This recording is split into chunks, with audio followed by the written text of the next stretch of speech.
예. 야. 아이고, 야야야. 오늘도 기대된다. 야. 좋습니다. 감사합니다. 아니 우리 수지가 계속 이야기하더라고요. 아니, 네. 수업이 너무 즐겁고 다음 수업이 기대가 된다고 계속 예. 이야기하더라고요. 너무 우리 이야기니까. 네. 아, 우리 이야기라서. 어쩌면 그렇게 많은 시간이 지났는데 지금도 모든 게 딱딱 들어맞는데 소름이 쫙쫙 끼쳤어요. 저번 주에 남자랑 여자랑 싸우는 이유에 대해서 딱 듣고 나서 맞아. 어쩔 수 없구나. 이게 안 싸우는 게 비정상인 것 같아요. 마음이 그렇죠. 편해졌습니다. 그러니까 성경이 말하자면 남녀 사이의 이 사랑과 지배의 갈등은 네.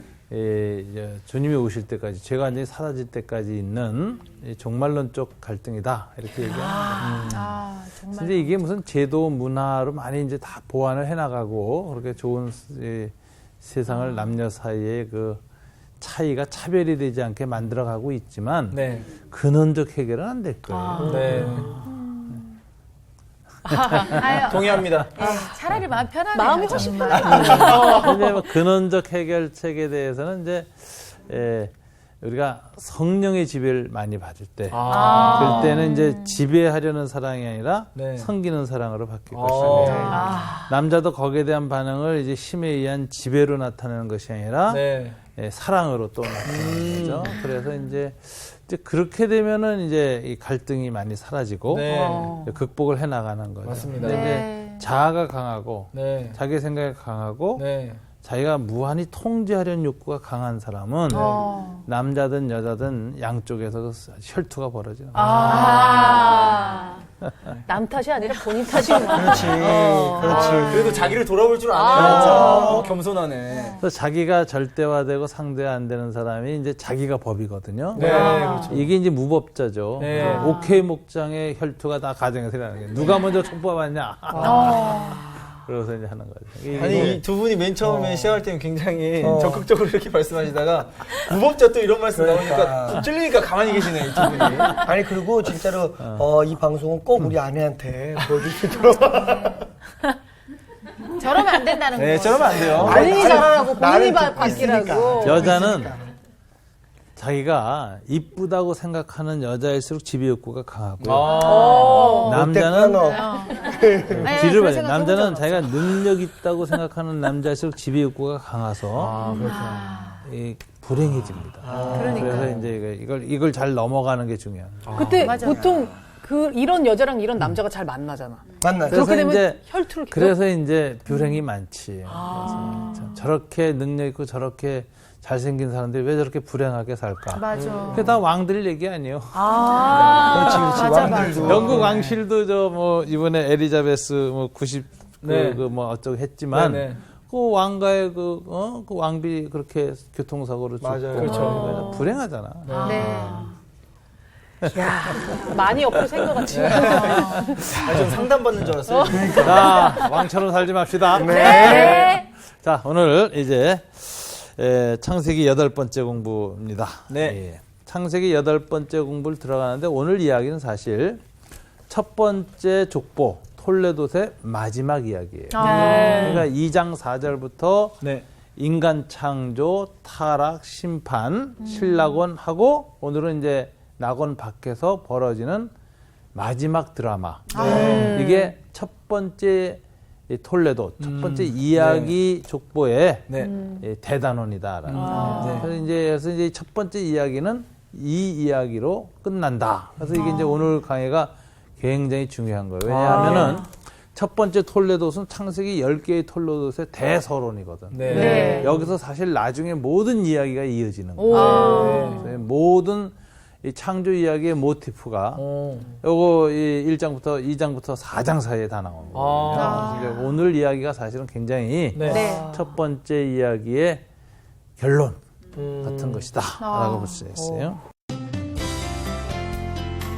오늘 수업 창세기 8강 가인 왕국의 설립. 오늘 이제 4장은 다 읽질 않고 1절부터 25절까지 제가 이제 강의를 할 텐데 네. 16절부터 26절까지를 네. 읽도록 하겠습니다. 네. 한 번씩 좀 석절씩 좀 읽어주시고 네. 마지막에 분만 2절을 읽으면 되겠습니다. 네. 자, 누가 읽어주실까요? 예, 성호 씨. 가인이 여호와 앞을 떠나서 에덴 동쪽 놋 땅에 거주하더니 아내와 동침함에 그가 임신하여 에녹을 낳은지라. 가인이 성을 쌓고 그의 아들의 이름으로 성을 이름하여 에녹이라 하니라. 에녹이 이랏을 낳고 이랏은 무후야엘을 낳고 무후야엘은 무드사엘을 낳고 무드사엘은 라멕을 낳았더라. 라멕이 두 아내를 맞이하였으니 하나의 이름은 아다요 하나의 이름은 실라였더라. 아다는 야발을 낳았으니 그는 장막에 거주하며 가축을 치는 자의 조상이 되었고 그의 아우의 이름은 유발이니 그는 수금과 퉁소를 잡는 모든 자의 조상이 되었으며 실라는 두발가인을 낳았으니 그는 구리와 쇠로 여러 가지 기구를 만드는 자요. 두발가인의 누이는 나아마였더라. 라멕이 아내들에게 이르되 아다와 실라여 내 목소리를 들으라. 라멕의 아내들이여 내 말을 들으라. 나의 상처로 말미암아 내가 사람을 죽였고 나의 상함으로 말미암아 소년을 죽였도다. 가인을 위하여는 벌이 7배일진데 라멕을 위하여는 벌이 77배이리로다 하였더라.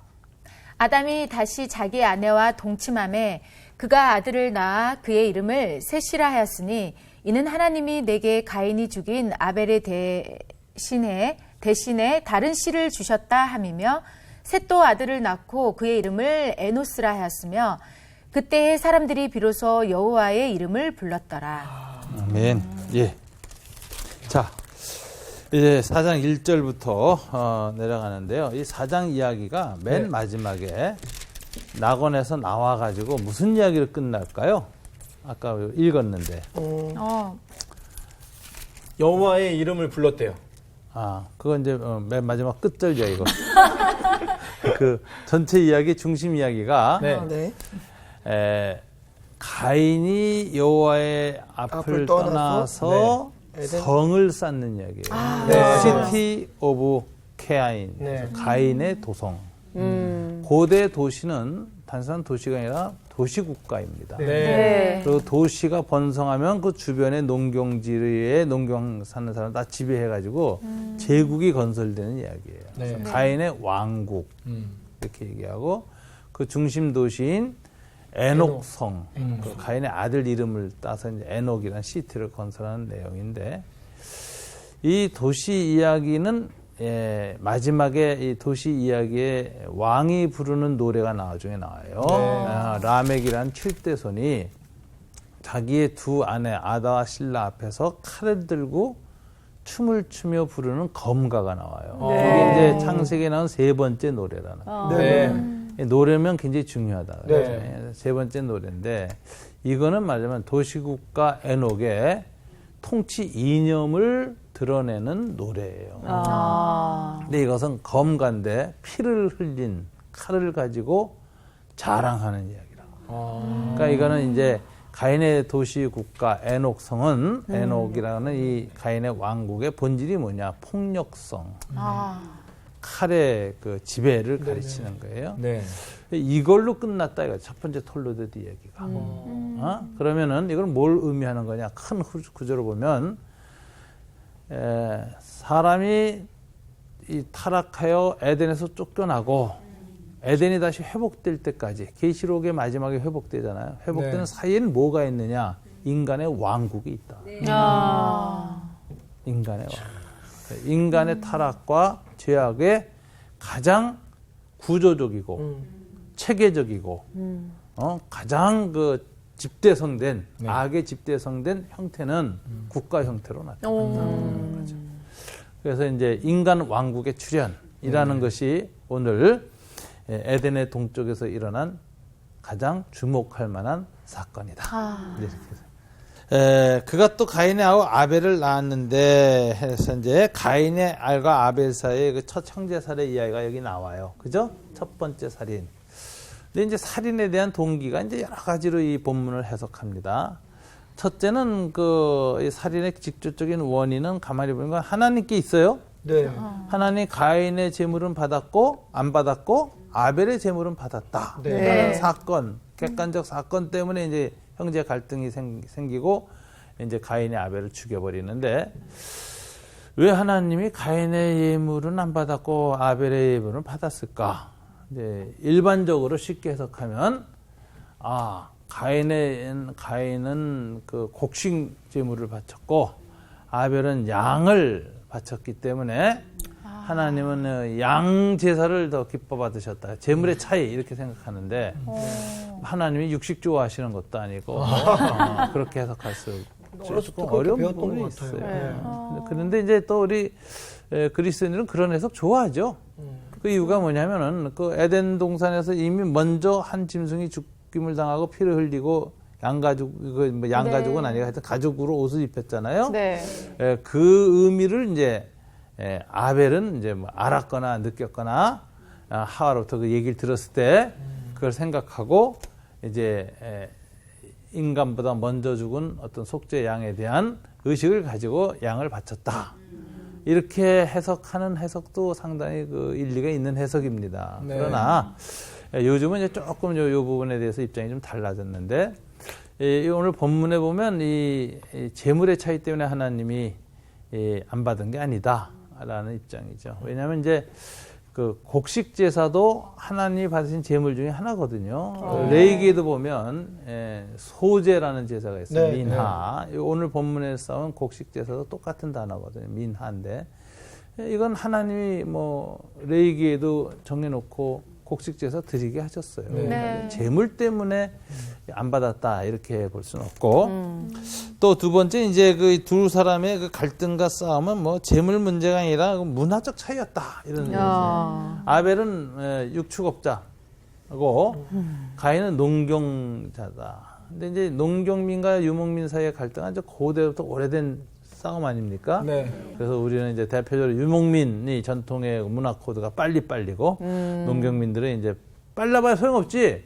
봄, 여름, 가을, 겨울 계절이 와야 다니까 그러니까 이제 만만디고 아주 이 두 문화 유목민과 농경민의 그 대립하는데 고대에도 그랬다는 거예요. 그래서 이제 이 본문에 대해서는 이거는 의도적인 건데 출애굽할 때 이스라엘은 이제 유목민 전통이 있었고 그다음에 이제 괴롭혔던 애굽 파라오 이건 다 농경 도시국가거든요.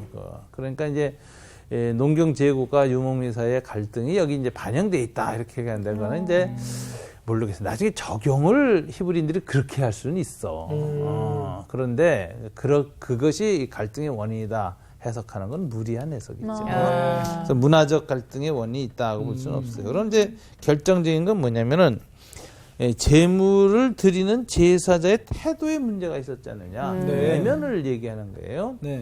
그것이 가장 보여지는 것이 뭐냐면 5절과 가인이 몹시 분하여 안색이 변하니 여호와께서 가인에게 이르시되 네가 분하여 하면 어찌 됨이며 안색이 변하면 어찌 됨이냐. 네가 선을 행하면 어찌 낯을 들지 못하겠느냐. 그러면서 야단을 치시는 장면에 보면 하나님 가인의 제물을 거부하시고 거부한 것에 대한 반응을 증거로 삼아서 가인의 내면에 악에 관해서 이제 지적을 하시거든요. 그래서 이것은 예배의 형태나 문화나 예배자의 문화나 뭐 제사의 제물의 형태에 따라서 된 게 아니라 예배드리는 중심의 문제다. 이게 이제 이 본문에서 보여줘요. 근데 이건 성경 전체 예배 신학하고도 맞습니다. 참된 예배란 뭐냐?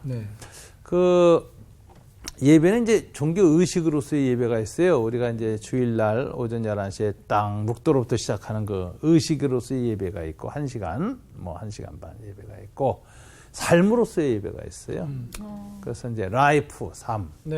그리고 리터지, 의식 두 예배가 있는데 둘이 통합된 예배를 하나님은 참된 예배라고 불러요.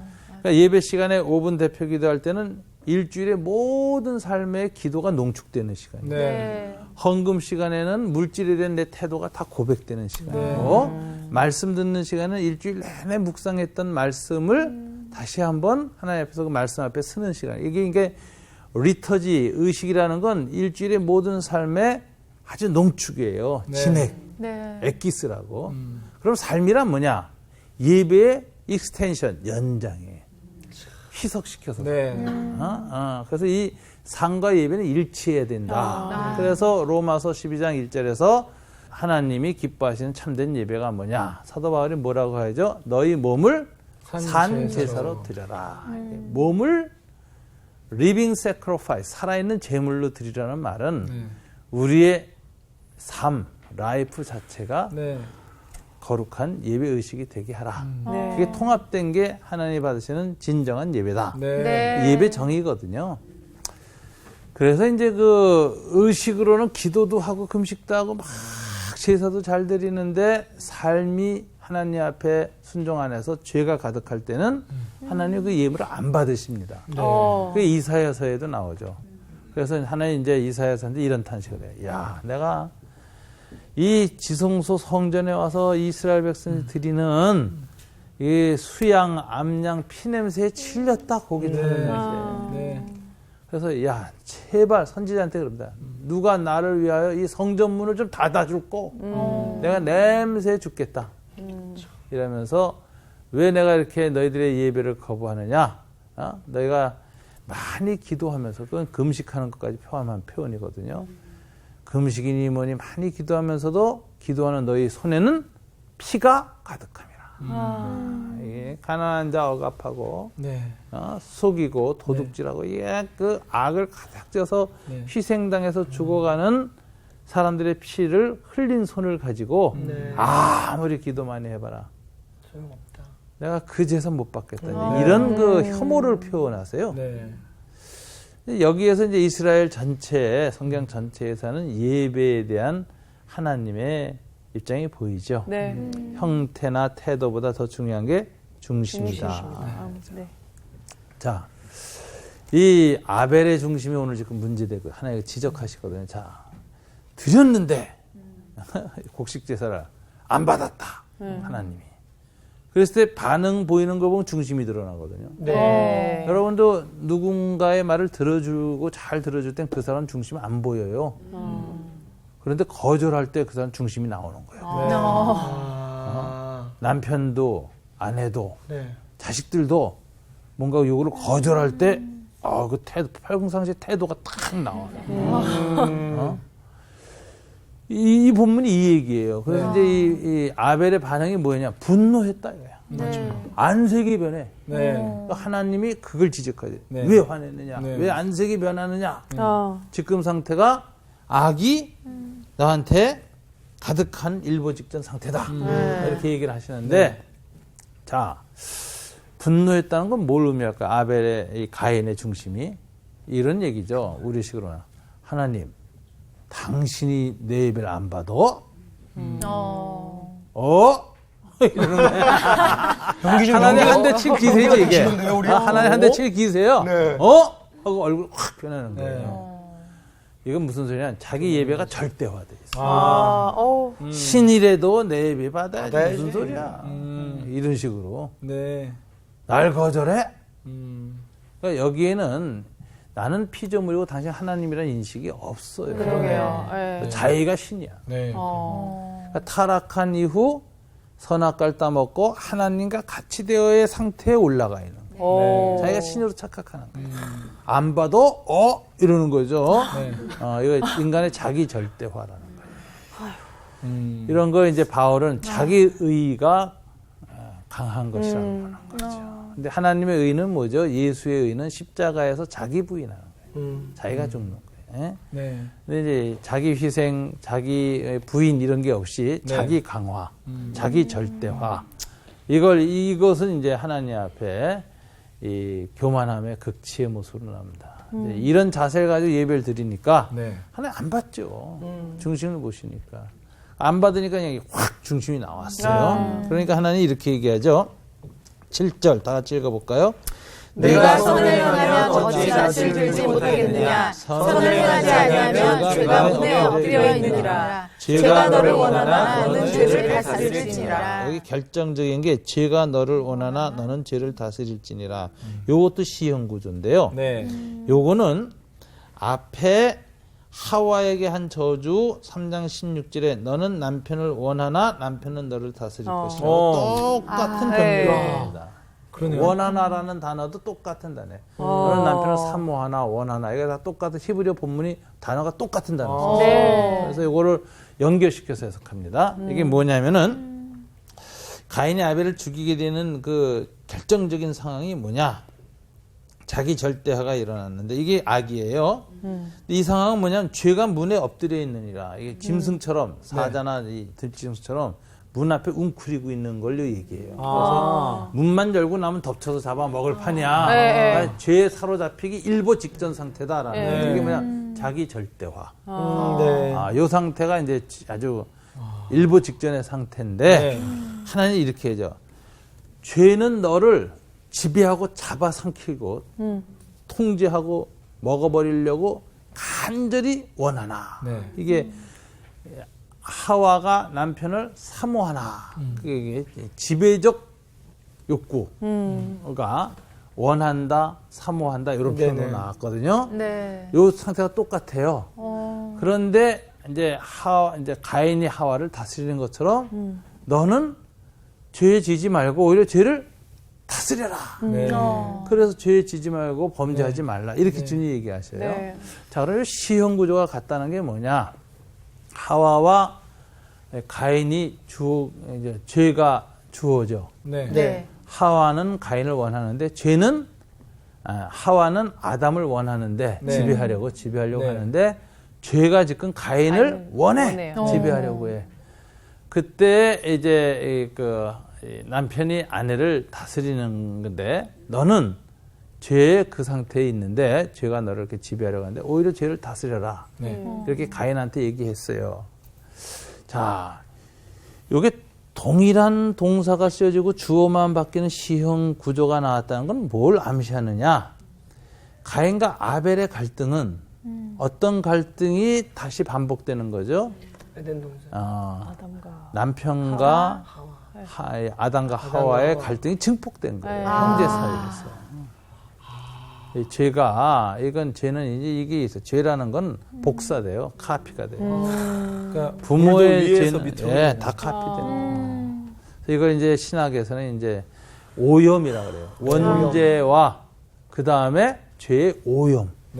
우리 이 영적 DNA가 죄로 계속 오염돼서 나쁜 이 DNA가 계속 강화돼 나가가지고 마지막에 더 큰 악이 나오는데 이 악의 이 패러다임 유형이 계속해서 들어온다는 것이죠. 무서운 얘기 하니까 바람이 휙 불고 문이 쾅 닫히는데 하여튼 문에 엎드려 있다. 이 상태예요. 거기에 지지 말라. 그래서 이제 이 본문이 굉장히 묘합니다. 그죠? 그래서 이제 인간의 첫 살인이 결국 뭐였느냐라는 거예요. 이 죄에 져서 죽이죠. 그래서 가인의 아벨 살해는 하와의 남편 살해 욕구하고 비슷하다. 와, 세상에. 저게 뭐 내 지배를 안 받고 오히려 날 다스려 보복하고 싶어. 또 가인이 이제 남편이 아내를 지배하는 그런 그 지배 욕구가 마지막에 뭐로 나타나서 살해로 나타나요. 그래서 이제 이게 인류의 첫 살인의 이야기가 굉장히 우리한테 생각할 게 굉장히 많습니다. 이렇게 해서 이제 아벨을 죽였어요. 이게 첫 범죄였습니다. 하나님은 어떻게 이제 자기를 계시하셨느냐? 그러면 10절에 보면 이렇게 얘기하죠. 다시 읽어볼까요? 이르시되 네가 무엇을 하였느냐? 네 야훼의 핏소리가 땅에서부터 내게 호소하느니라. 자, 하나님 어떤 분을 자기를 계시하셨는가? 가인에게. 에덴 동산 신락원 이후에 첫 계시예요. 나는 땅의 핏소리를 듣는 하나님이다. 가인의 핏소리를 들으시는 하나님. 근데 이 핏소리라는 것은 이 히브리어 짝이라는 단어인데 영어로는 crying으로 번역돼요. 부르짖음이에요. 울부짖음. 그런데 이게 법정적 개념이에요. 법정에서 억울하게 죽은 사람, 억울한 사람의 호소, 시호소 같은 거예요. 그럼 이걸 듣고 가인에게 임하셔서 지상에 임재하셔서 그 문제를 다루시고 그 문제에 대한 징벌을 하신 하나님은 누구시냐? 우주의 재판장이신 야훼. 시시비비를 가리고 선악을 행하신 하나님. 그래서 창세기 4장에 처음 계시된 하나님은 땅의 핏소리를 들으시고 의를 실현하시러 임하시는 우주의 재판장이신 하나님이 계시됩니다. 정의라는 부분에 계시되는 그래서 하나님의 정의. 핏소리를 들었다. 그래서 결과가 뭐냐? 땅에서 저주를 받아요. 11절에 보니까. 그죠? 땅이 그 입을 벌려 네 손에서 네 아우의 피를 받았은즉 내가 땅에서 저주를 받아서 결과가 뭐죠? 땅에서 노력을 못 얻어요. 노동의 대가를 못 얻고 땅에서 피하며 유리하는 자가 되니라. 그리고 14절에서 가인이 뭐라고 대답하느냐면 지면에서 땅에서 나를 쫓아내시온즉 내가 땅에서 피하며 유리하는 자가 될지라 이렇게 얘기해요. 즉 무슨 추방이에요. 땅으로부터 추방. 농사꾼이 땅에서 추방된다는 건 뭘 의미할까요? 그건 절망과 죽음과 그다음에 참 큰 고통이죠. 그렇죠. 삶의 자리를 잃어버리는 겁니다. 여기에서 이 땅 추방이라는 신학이 나오는 거죠. 그래서 이제 가나안 7족속이 아브라함에게 하나님 주신 약속에 의해서 출애굽한 이스라엘에 의해서 쫓겨납니다. 가나안에서. 네. 왜 쫓겨날까요? 하나님이 편파적이어서 멀쩡히 양심적으로 잘 살고 있는 7족속을 자기 언약 백성한테 땅 주겠다 약속했으니까 나가 임마 그래가지고 막 강제 철거해서 백골단 투입해가지고 내쫓았냐? 그게 아니죠. 아브라함한테 하나님 그렇게 말씀하세요. 아직 아모리 족속의 죄악이 관영하지 않았기 때문에 400년 후에나 그 땅을 내게 주겠다 그래요. 그러면 4대 후에 준다는 건 뭐냐? 하나님은 함부로 그 땅에 거민을 내쫓지 아니하시고 죄가 관영하여 그 땅을 살아갈 자격을 상실했을 때 도덕적 상실했을 때 징벌로서 땅에서 쫓겨나게 하십니다. 그래서 이스라엘 백성이 그 가나안 정복하는 그 기간은 두 가지 하나님 편에서 보면 악에 대한 심판이요 실족 속에 대한 동시에 이스라엘 쪽에 대해서는 약속의 성취야 언약. 그래서 구원이죠. 그래서 이 심판과 구원이 같이 맞물려 들어가. 그러니까 이게 두 톱니바퀴가 함께 연결되어 있어요. 그래서 정의의 톱니바퀴와 사랑의 톱니바퀴, 약속을 성취하는 이게 동시에 맞물려 가서 하나님의 사랑과 정의가 모순되지 않게 이 실현돼요. 이게 하나님이 하시는 방식이에요. 근데 오늘 이 본문에서도 보면 하나님은 가인에게 정말 하신 이 정의를 시행하신 하나님. 그 결과로 가인은 땅을 상실했다. 자, 바벨론 포로 후에 이스라엘 히브리인들이 본문을 읽으면 무슨 생각을 했을까요? 왜 우리는 가나안 땅에서 쫓겨나서 바벨론 포로로 왔을까? 뭐죠? 하나님 율법을 안 지키고, 다른 사람한테 악을 행하고, 노예 해방 안 시켰고, 피를 많이 흘렸어. 그래서 하나님이 그 핏소리를 들으시고 바벨론 제국의 손으로 심판하신 거예요. 그래서 땅을 잃어버렸어요. 그래서 이제 그 땅으로 돌아가려면 어떻게 해야 되죠? 다니엘처럼 율법 앞에서 성결을 회복해야 돼요. 하나님을 사랑하고 내 이웃을 내 몸같이 사랑해서 공의와 사랑을 구할 때만 돌아갈 수 있어요. 이 땅 추방과 회복 이야기, 이 모든 이 성경에 일관돼서 나오는 이 모든 이야기, 이 이야기는 바로 가인과 아벨의 살해 이후 일어난 땅 상실 이야기하고 연관되어 있습니다. 예수님의 산상보온 축복도 그런 게 있죠. 마음이 온유한 자는 복이 있나니. 저희가 뭐를? 땅을 기업으로 받을 것이요. 이 천국에 들어가는 걸 땅을 기업으로 받는 걸로 설명해요. 그 온유함이라는 건 정서적으로 부드러운 사람을 가르치지 않습니다.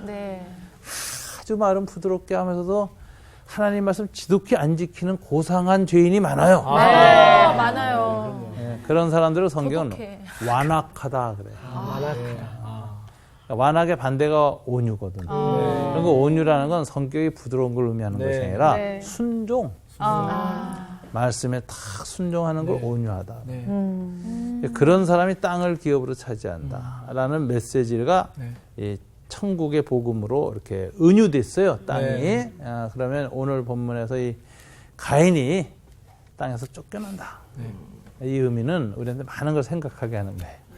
그래서 이제 이 땅에서 쫓기고 유지하는 자가 되었는데 가인이 이제 이런 고민을 해요. 딴 사람이 나 죽일까봐 겁납니다. 맞아요. 그래요. 그랬는데, 예, 죽일까봐 겁난다. 이게 이상하지 않아요? 그 누가 그 외 사람들이 누가 많이 있냐. 있었다. 네, 그런 걸 그렇죠. 암시 전제하고 네. 있죠. 네네. 이게 가능할까요? 불가능할까요? 가능한 것 같아요. 어떻게 가능할까요? 아담과 하와가 또 낳은 다른 자식들이 있었나요? 자손들이 있다든지 그렇죠. 아니면 또 네. 예, 셋을 낳을 때 130이었는데 네. 에덴에서 쫓겨나서 130년 동안 생육하고 번성하라는 축복을 누렸어요. 그래가지고 이미 가인과 아벨 외에 수많은 그 자손들이 퍼졌고 또 그들끼리도 계속 이제 생육 번성을 했다는 네. 거예요. 이 당시에는 뭐 근친혼 이런 게 문제가 안 되는 때예요. 네. 그러니까 하나님의 은총 아래 창조의 축복이 임해서 인류가 급속도로 번성을 했을 것이다. 네. 이렇게 보죠. 수많은 다른 사람이 있었어요. 그런데 고민이 뭐냐? 나를 죽이려고 할 것이다. 네. 죽음의 공포에 시달리죠. 거기에 대한 하나님의 대안이 뭐죠? 내가 너한테 뭐를 주겠다? 표. 표. 이게 유명한 이야기. 네. 가인의 표라는 거예요. 네네. 네. 유대인들은 이 가인의 표가 뭐냐 할 때 뭐 여러 가지 이제 상징적 해석도 나와요. 뭐 네. 얼굴에 뭐 이마에 표가 있었다 네. 그런 얘기가 있고, 그래서 뭐 표 이야기하면 뭐 666 할 때 또 뭐 이런 이야기 나왔죠. 이게 다 연관되어 있는 건데 예. 가인의 표 이야기도 있고요. 네. 또 뭐 검은 개가 평생 쫓아다녔다. 그래서 가인을 보호했다. 그래서 뭐 개 이야기도 나오고 별별 얘기 다 나오는데 네. 딱 하나입니다. 가인의 표는 한마디로 다른 사람들에 대한 하나님의 경고예요. 가인이 아벨을 죽였지만 네. 거기에 대해서 또 다른 살인이 일어나는 건 하나님이 이제는 용납치 않는. 용납치 않겠다. 그래서 두려움을 주는 거예요. 네. 그래서 이 가인을 죽이지 못하게끔 내가 보호하겠다. 그래서 가인의 표는 하나님의 구원의 표입니다. 네. 보호의 표입니다. 네. 문제는 뭐냐? 가인이 이 표를 믿음으로 받아들였으면 오늘 아까 우리가 읽은 그 이후 가인의 네네. 성을 쌓는 일을 안 했을 거예요. 그렇죠. 믿음으로 살면 되지. 그렇죠. 자기 방어에 성을 쌓을 필요가 없잖아. 네. 근데 성경은 슬픈 이야기로 끝납니다. 가인이 여호와 앞을 떠나서. 네. 아이고. 이 말은 하나님의 보호의 표 못 믿겠다. 그래서 어디로 갔죠? 유명한 이야기. 에덴의 동편. 동쪽. 그곳 이름은 놋 땅인데 놋이란 건 허무라는 뜻이에요. 하나님을 떠나니까 그 에덴의 동편 아무리 해는 찬란하게 떠서 비춰도 허무하게 그지없는 곳으로 갔어요. 그 두려움과 공포와 허무를 극복하기 위해서 스스로 구원의 성을 쌓은 게 네, 에녹성이야. 아유. 그리고 그 성에서는 모든 인류 문명이 시작돼요. 네. 육축업, 농업 생산력, 네. 먹고 살아야 되니까. 네. 그 다음에 뭐죠? 이 음악, 예술 이런 게 다 네네네. 시작돼요. 그 다음에 이제 과학도 시작돼요. 여기서 무슨 기계가 나오는데 이 네. 모든 인류 문명은 다 뭐 때문에 나온 것일까요? 하나님을 떠나서 생긴 허무감, 네. 그리고 불안감, 살아야 네. 되겠다는 이런 것에서 인간의 자력 구원, 내 힘으로 구원을 이루려는 동기에서 인류의 모든 문명이 시작됩니다. 오. 그래서 이게 인류 문명은 death of culture. 어. 문명의 죽음이에요, 사실은. 인류의 모든 문명은 그 시작부터가 네. 국가 기원, 도시국가, 도시 문명이 다 죽음과 죄의 그늘 아래서 피고 있는 검버섯 같은 거예요. 네. 색깔이 요란하고 아름다워도 마지막은 죽음이라는 거야. 이제 허무와 죽음과 불안이 가득 찬 도시가 나와요. 그리고 여기에 이제 마지막 노래가 뭐냐, 이 도시국가의 이제 이념, 본질이 드러나는 노래로 나오는데, 칠대손 라멕이 칼을 들고 춤을 추는 걸로 끝나죠, 이야기가. 네. 그 라멕이 검가로 끝나요. 네. 이건 무슨 소리냐면 이미 남자의 여성에 대한 폭력적 지배가 시행됐어요. 일부 다처제가 됐죠. 아다와 신라. 네. 그러니까 남자와 여자가 이제 대등한 게 아니에요. 인격적 존엄성도 없어요.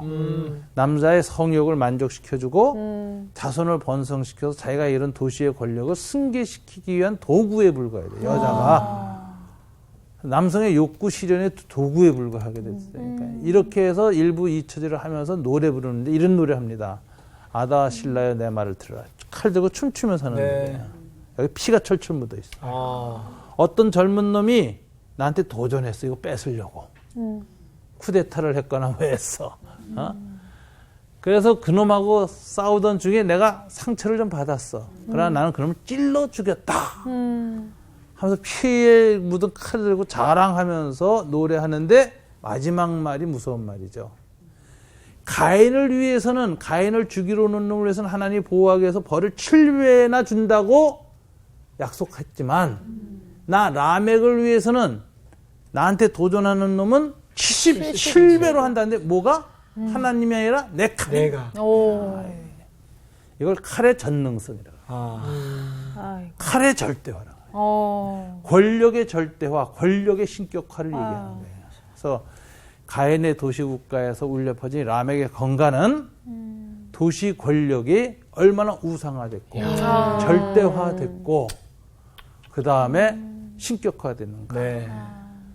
그래서 하나님의 표가 나를 구원해? 아니야. 가인한테 하나님의 표로 7배 했지만 77배야. 뭐가? 칼이. 칼이 신이야. 칼의 보호가 더 위대해. 이게 칼의 전능성이라는 거예요. 네. 그래서 춤추는 걸로 이 도시국가의 엔딩이 끝나는 거예요. 춤의 칼의 노래. 그러니까 이게 이 이야기를 보면 비참하죠. 네. 인간의 운명이란 이제 뭐냐. 하나님을 떠난 신라권과 복락원 사이에 수없이 반복되는 고대 제국들. 바벨론 제국, 파라오 애굽 제국, 중근 등의 수많은 제국들, 페르시아, 나중에 그리스, 마케도니아, 알렉산더, 로마, 그 다음에 중세의 수많은 신성 로마 제국들, 수많은 제국들, 뭐 우리 아시아에서는 대일본 제국, 지금 일어나고 있는 차이나 제국, 대영 제국, 미국, 뭐 이런 그 모든 세계의 경찰국가 제국들의 통치의 본질이 뭐냐? 하나님을 떠나서 뭐예요? 권력이 신격화돼. 칼의 전능성을 노래하는 것이다. 그래서 이게 인류 문명을 단숨에 꿰뚫어 보는 이야기예요. 그래서 신을 떠난 인간은 에덴 외에 또 다른 신성을 느낄 수 있는 공동체를 빚어요. 그게 이제 국가의 기원이고요. 네. 거기에서 신격화되는 게 이제 권력입니다. 네. 인간은 하나님을 많이 채울 수 있는 빈 공간이 있는 존재로 창조됐어요. 영혼을 가지고. 네. 근데 하나님이 떠나니까 네. 거기에 뭘로다 대신 채워서 하나님으로부터 줬던 만족을 누려야 해. 그게 우상성이라는 거예요. 그 우상성에 먼저 자기가 들어가요. 자우상성. 네.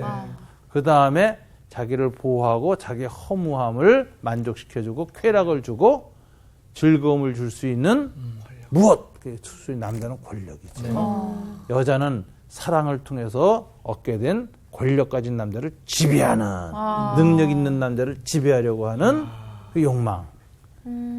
이것이 에녹 도시국가의 노래입니다. 라멕의 검가. 네. 오늘날은 이제 라멕만이 아니라 수많은 남녀들이 다 자기의 검의 노래를 부르고 있다. 그러네요. 남자는 피치라는 검을 휘두르고 있고 여자는 사랑의 칼집에 집어넣은 검을 붙들고 노래하고 있다. 또 그 얘기네. 인류 문명 현실이에요. 예. 오늘은 신라권 이후의 결과가 뭐냐. 첫 번째 톨레도서의 마지막 클라이맥스는 네. 아담, 이제 에녹이라고 하는 가인의 왕국의 이야기로 네. 끝나는 겁니다. 오늘 여기까지 말씀을 마치겠습니다. 감사합니다. 감사합니다. 감사합니다. 진짜. 아니 되게 무슨 슬픈 그 영화의 그 엔딩 같아요. 그러네요. 굉장히 영혼이 오래 남고 맞아. 막 춤추고 있는데 그것이 내 모습으로 이렇게 딱 이렇게 그 페이드 되면서 야 정말 내가 저 춤을 지금 추고 있는 거 아니야? 맞아. 야 그런 생각이 좀 확 드네요.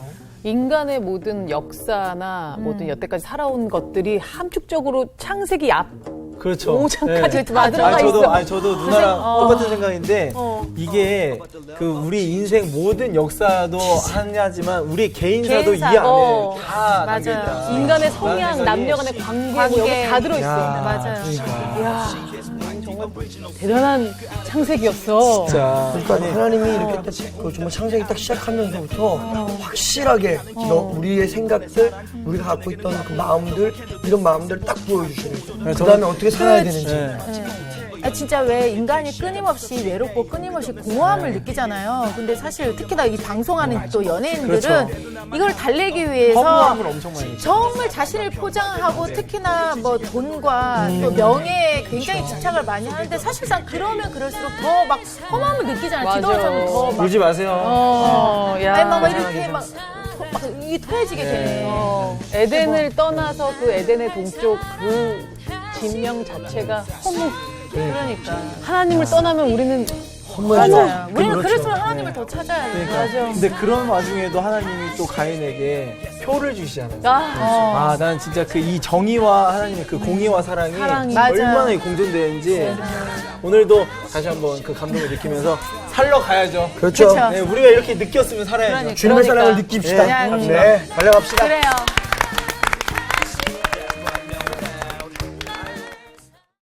이번 주 퀴즈입니다. 죄란 낱말은 어디에서 처음 등장할까요? 1번 아담과 하나님의 대화, 2번 뱀과 하나님의 대화, 3번 가인과 하나님의 대화.